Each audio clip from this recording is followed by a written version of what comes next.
On the news tonight, Higher commissions major development projects in Balanga emphasizes improved living standards. Higher appoints new acting auditor general. Higher lead APC consensus meeting with governorship and National Assembly aspirants. Lincoln University Malaysia Kumo campus holds on orientation for final students.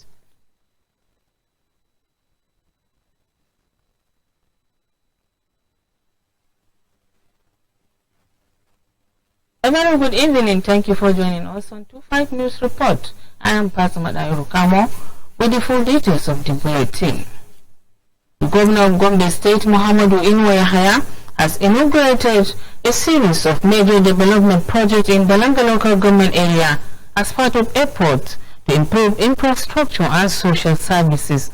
Speaking after the laying foundation and inspection in the Balanga South Local Council Development Area, Bambam, Yahaya said his administration has executed projects that history will not forget, particularly in the areas of primary health care, education, security, and infrastructure. He noted that with a growing population, leaders have a responsibility to improve living conditions and expand access to essential services for the people. As part of the visit, Governor Yahaya also commissioned the Tanestoreme Degree Road as a mega non-formal learning center at Bakassi, among other projects aimed at boosting development in the area. Details of the bulletin will continue in our subsequent bulletin. The State Governor Muhammadu Yahaya has approved the appointment of Umar Adamu Duku as an acting Auditor General of Gombe State. In a press statement signed and issued by the Director General Press Affairs Government House, Ismaila Ubanisili, stated that the appointment follows the expiration of the tenure and retirement of the immediate past Auditor General Muhammad Bubaji. An official memo issued by the Head of Civil Service, Professor Muazu Shehu, conveyed the appointment. Umar Adamu Duku, who hails from the local government area, is an experienced accounting professional. He holds a Bachelor of Science degree in accounting and is a member of the Association of National Accountants of Nigeria, ANAN. He is also duly registered with the Financial Reporting Council of Nigeria, FRCN. According to the Head of Civil Service, the appointment was based on professional competence, proven leadership capacity, institutional continuity, and compliance with the federal character principle. Governor Yahaya expressed confidence in the ability of the new acting Auditor General to justify the program forcing him by bringing his wealth of experience, professionalism, and administrative expertise to strengthen public financial management in the state. The governor also charged Umar Adamu Duku to uphold the highest standard of transparency, accountability, fiscal discipline, and due process in the discharge of his duties, in line with the administration's commitment to prudent resource management and a good governance. The Governor of Gombe State and the leader of All Progressive Congress APC, Muhammadu Yahaya, on Tuesday held a strategic meeting with the governorship, National Assembly aspirant of the party as part of efforts to strengthen unity and promote consensus ahead of the forthcoming political activities. In a press statement signed and issued by the Director General Press Affairs Government House, Ismaila Ubanisili, indicated that the meeting which took place at the Government House Gombe brought together all APC aspirants in the state. Governor Yahaya called for unity, discipline, and inclusiveness among party members, stressing the need for the APC to remain focused and cohesive as it prepares for future elections. Discussing at the meeting centered on internal party cohesion, mutual understanding, and strategies to ensure a smooth and transparent selection process. A key highlight of the meeting was the adoption of consensus candidacy as a prepared option for selecting party flag bearers, with stakeholders agreeing that it will help strengthen unity within the party. Participants also recommended micro-zoning arrangements to balance interests across constituencies, as well as wider consultation with the local government stakeholders to ensure grassroots participation in the process. The meeting further called for greater inclusion of the women in the political process, urging the party to strengthen its affirmative action framework. Concerns were also raised over the separate of false information regarding candidate selection, with participants urging caution and reliance on verified communication channels. At the end of the meeting, stakeholders described the engagement as successful, noting that it had reinforced unity and positioned the party for greater cohesion ahead of the future elections. A motion of confidence in Governor Ino Yahaya was unanimously adopted by the aspirant present. The governor had early engaged various party stakeholders, including water local government executives, sub-party leaders and elders, as part of ongoing consultation aimed at strengthening the party structure in the state. The Gombe Muslim Pilgrims Welfare Board has flagged off the distribution of luggage and uniforms to intending pilgrims as part of the preparation for this year's Hajj exercise.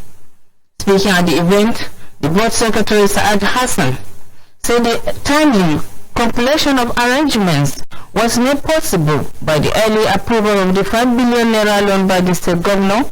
He noted that some states are still awaiting visa due to delay in payment.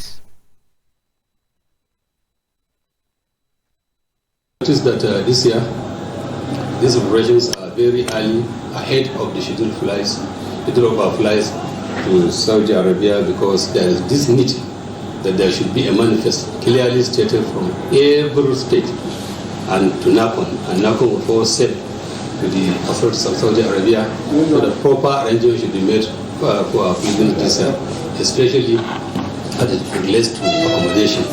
And that's why this time around the airlines will be giving us air tickets, flight tickets, and even a card for our addresses. So each pilgrim will be able to know which hotel we'll be going to in Medina. The name of the hotel will be on his card. In fact, every other information that is needed to locate his hotel will be there on the card. Alhaji Saadu Hassan, who is also the Sardona Yamaltu, explained that each intended pilgrim will receive 2 pieces of luggage and uniforms. An improvement from previous exercises where only 1 luggage was provided. He added that the board will conduct a second round of screening and medical examination for female pilgrims. The executive secretary urged all successful pilgrims to remain faithful and spiritually prepared, stressing that Hajj is a key obligation in Islam.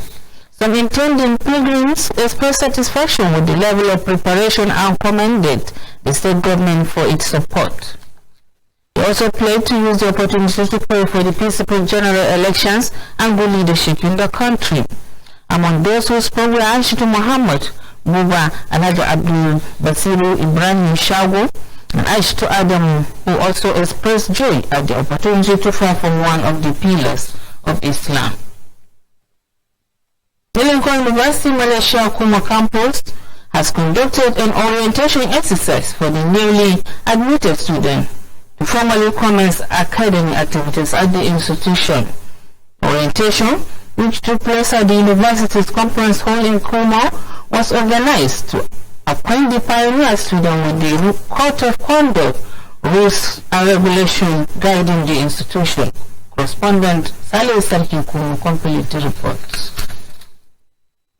Speaking at the event, the Vice Chancellor Professor Adamu Sadiq Abubakar said the exercise formed part of the university's academic calendar and is designed to instill discipline and proper conduct among the students. Professor Abubakar explained that the university operates under a transnational education system and a public-private partnership arrangement between the Gombe State Government and Lincoln University, Malaysia. He noted that the operation is necessary to prepare the student for the academic journey ahead and to ensure they understand the standard expected for them as pioneer student of the institutions. Today is a day that we've been looking on to for the past 4 years after the Lincoln University Malaysia have signed agreement with the Gombe State government to establish this program. Undergoes a lot of processes to get to this level. At least we thank God. Also speaking, the Vice President of the Lincoln University Nigeria, Professor Murtala Alao, who highlighted the concept and structure of the university, urged the students to see themselves as international students studying in Nigeria. He said the certificate to be awarded by the institution are equivalent to those issued in Malaysia, stressing that the students are part of a globally recognized academic system. And as well, what is our expectation, or what would be our expectation from you as students? In his remark, the Deputy Vice Chancellor, Professor Aliyu Umar, said the success of the university largely depends on the hard work, dedication, and discipline of the pioneer student. He tells them to remain focused on their studies and uphold good conduct in order to set a positive standard for future students. The Director of Academic Planning, Professor Tukur Muhammad, also assured the students of the university's readiness to provide sound knowledge and quality education. And then later on, the child will now learn, as the child is developing, will be able to now engage so many forms of food diet. The student oath-taking ceremony was later administered by the Registrar of the University, Dr. Ismaila Yau. Of this institution, I will obey all the rules and regulations, guide the school, and guide the school. The Vice Chancellor disclosed that the university had offered over 400 admissions, which 273 students so far completing their registration. An instrument to study like this. And I simply say thank you, and Almighty Allah help us. And then we have good lecturers, I believe so. And then we students, I pray Almighty. An opportunity I've been looking for. For GMC News, Saleh Serkikumo reporting. The council chairperson of Shongong local government area, Fatima Binta Bello, has urged pregnant women in the area to always attend antenatal care services, noting that it is essential for the health to both mothers and their unborn babies. She medical while distributing delivery kits to over 300 pregnant women across various wards of Shongong local government area.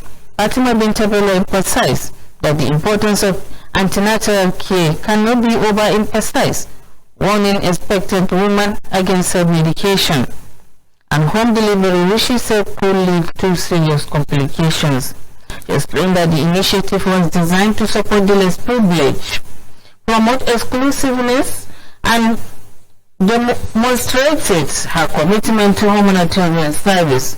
The chairperson also expressed appreciation to the executive governor for the opportunity to serve, adding that although she may be able to everyone indirectly, her concern for the people remain constant. In their separate responses, beneficiaries including Mrs. Rashida Ezekiel expressed gratitude for the delivery kit, saying the gesture will go a long way in supporting pregnant women in the area. Mr. Ezekiel noted that women in the local government now feel more safe and valued, while commenting the upgrading of primary healthcare centers by the state government, which she said has improved healthcare delivery to international standards. The Nigerian Senate President Godwin Akpabio says rising insecurity in the country is linked to the forthcoming election and will subside shortly after the polls. Akpabio made the remarks in Abuja during the inauguration of the Nigerian Revenue Service headquarters by President Bola Ahmed Tinubu. He alleged that some political actors are sponsoring insecurity due to the desperation ahead of the election, expressing confidence that the situation will improve within weeks after voting concludes. The Senate President also called on Nigerians to remain patient with the current administration, noting that government reforms are yielding results. commended the leadership of the Revenue Service, describing its executive chairman, Zak Adedeji, as widely accepted by Nigerians. The event was attended by top government officials, including the National Security Advisor, Nuhu Ribadu, governors, and members of the Federal Executive Councils. The Federal High Court in Kaduna State has granted bail to former Governor Nasir El-Rufai. His son, Bello El-Rufai, who is a member of the House of Representatives, confirmed the development shortly after proceeding, noting that the family is working to meet the bail condition.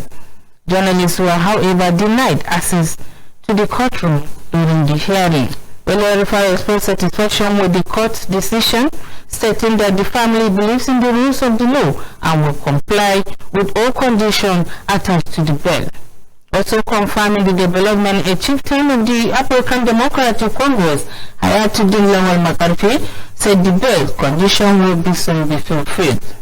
Effort to get comment from the Defense Council were unsuccessful, as one of the lawyers declined to speak, saying the lead counsel will address the media.